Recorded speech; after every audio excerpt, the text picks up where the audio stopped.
Hey everyone, welcome back to the channel. Today I will show you how to use WhatsApp Business in two phones.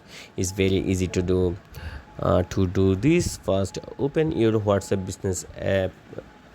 From you will already, if you are logging in one number, then you can add it in another number. For this, first tap on three dot icon from the top right.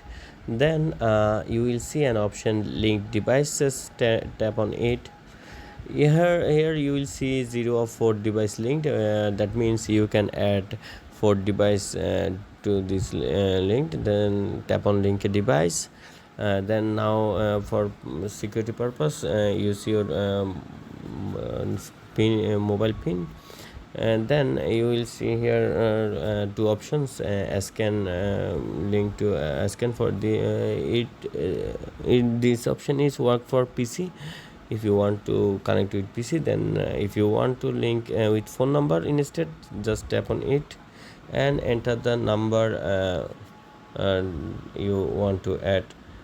So that's how, and after adding the number,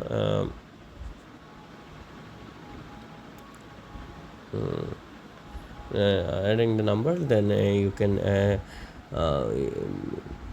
as a set up your business WhatsApp Business in another phones, and that's it. That's how you can use WhatsApp Business in two phones.